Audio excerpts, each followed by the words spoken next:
வணக்கம் அனைத்து நண்பர்களுக்கும் வணக்கம். இன்றைக்கி இந்த வீடியோவில் எதை பற்றி பார்க்க போகிறோன்னா, 2 days serial review for Karthigai Deepam. Karthigai தீபத்தில் அடுத்தடுத்து என்னென்ன சுவாரஸ்யமான நிகழ்வுகள நடக்க போகுதுன்னு தான் இன்றைக்கி இந்த வீடியோவில் பார்க்க போகிறோம். அதுக்கு முன்னாடி இந்த வாரம் ஃபுல்லாக ஓடிட்டு இருந்த ஒரு சீரியல் ரிவ்யூவை பற்றி தான் இன்றைக்கி பார்க்க போகிறோம்.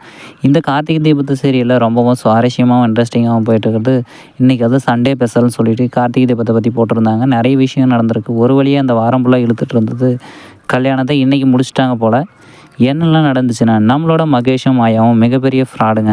அண்ணா அண்ணின்னு சொல்லிட்டு ஊரை ஏமாற்றிட்டு, உலகத்தை ஏமாற்றிட்டு அண்ணன் பொண்டாட்டின்னு சொல்லிட்டு நம்மளோட மகேஷ் ஊரை ஏமாற்றிட்டு இருக்கிறான். ஏன்னா அது ஏற்கனவே அது கள்ள தொடர்பில் இருந்து அது அப்படி இப்படின்னு போயிட்டு அது ஒரு குடும்பமாகவே நிலையா இல்லைங்க. அப்படியாப்பட்டவங்களுக்கு நம்மளோட சாமுண்டீஸ்வரியோட தங்கச்சியாக இருக்கிறவங்க, அதாவது ரேவதியோட சித்தியாக இருக்கிறவங்க, அவங்கள கொண்டு வந்து இவனுக்கு கல்யாணம் பண்ணி வச்சு சாமுண்டீஸ்வரியோட ராஜ்யத்தேவை சரிக்கணும்னு சொல்லிட்டு இப்படி ஒரு பிளானை பண்ணிகிட்டு இருந்தாங்க.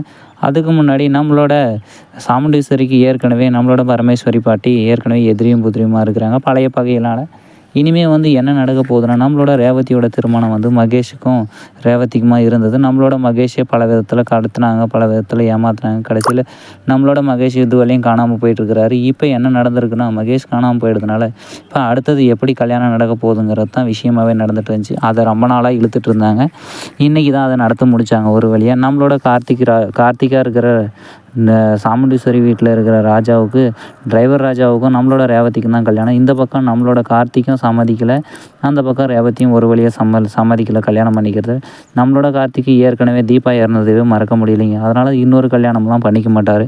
இந்த பக்கம் பரமேஸ்வரி பாட்டி கார்த்திகோட அண்ணன், பெரிய அண்ணன், சின்ன அண்ணன், அதுக்கப்புறமேட்டுக்கு நம்மளோட ரேவதியோட அப்பா கார்த்திகோட மாமாவும் இங்கே கார்த்திகை கம்பல் பண்ணிட்டு இருக்கிறாங்க. ஐயா எப்படியாச்சும் ஒன்று சம்மதிச்சிரு அப்படின்னு சொல்லிட்டு ரொம்பவும் கெஞ்சிட்டு இருக்கிறாரு. கடைசியில் ஒரு வழியாக ரேவதியோட அப்பா கால்லையும் விழ ஆரம்பிச்சிட்டாரு. அதனால் நம்மளோட கார்த்திக் இதுதான் உங்களோட சந்தோஷம்னா, இவ்வளோ பெரிய மனுஷன் என் காலில் விழ வந்துட்டாருன்னா பொண்ணோட கல்யாணத்துக்காக, இனிமேல் என்னோடய சுயநலத்தை நான் காட்ட விரும்பல, உங்களோட சந்தோஷத்துக்காக நான் சம்மதிக்கிறேன்னு சொல்லிட்டு நம்மளோட கார்த்திக் இந்த பக்கம் ஒத்துக்கிட்டாரு. அந்த பக்கம் நம்மளோட ரேவதி அவங்க அம்மா கிட்ட எவ்வளவோ சொல்லி பார்த்தாங்க, எவ்வளோ எடுத்து சொல்லி பார்த்தாங்க. ஆனால் அவங்க அம்மாவும் சொல்லி பார்த்தாங்க, அவனை ரேவதி கேட்கல. கடைசியாக உன்னை நான் கொல்ல தான் போகிறேன் அப்படின்னு சொல்லிட்டு பல விஷயத்தில் மிரட்டி பார்த்தாங்க. அப்படியுமே படியலை. கடைசியில் நம்மளோட ரேவதி எனக்கு 18 வயசு ஆகிட்டாவே மேஜர், அதனால் இனிமேல் நீங்கள் சொல்கிறதெல்லாம் நான் கேட்க முடியாது அப்படின்னு சொல்லும்போது, நம்மளோட ரேவதி சாமுண்டீஸ்வரிக்கு இந்த பதில் ரொம்பவும் ஷாக்கிங்காக இருந்துச்சு. அது குடும்பம் வேறு சட்டம் வேறம்மா, இனிமேல் நம்மளால் ஒன்றும் பண்ண முடியாது அப்படின்னு சொல்லிட்டு இருந்தாங்க. சரி ஓகே, என்னை சுட போகிறீங்களா, சுட்டுருங்க அப்படின்னு சொல்லிட்டு கன்னை எடுத்து மிரட்டிட்டு இருந்தாங்க. கடைசியில் அவங்களோட நெத்தியிலே வச்சுக்கிட்டாங்க சாமுண்டீஸ்வரி.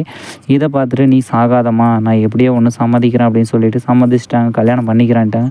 ஆனால் கடைசியுமே எனக்கு ஒரு துளி கூட விருப்பம் இல்லை இந்த கல்யாணத்தில் அப்படின்னு சொல்லிட்டு அவங்க அம்மா காட்டுக்கு ரொம்பவும் கெஞ்சி கூத்தாடிட்டு இருக்கிறாங்க.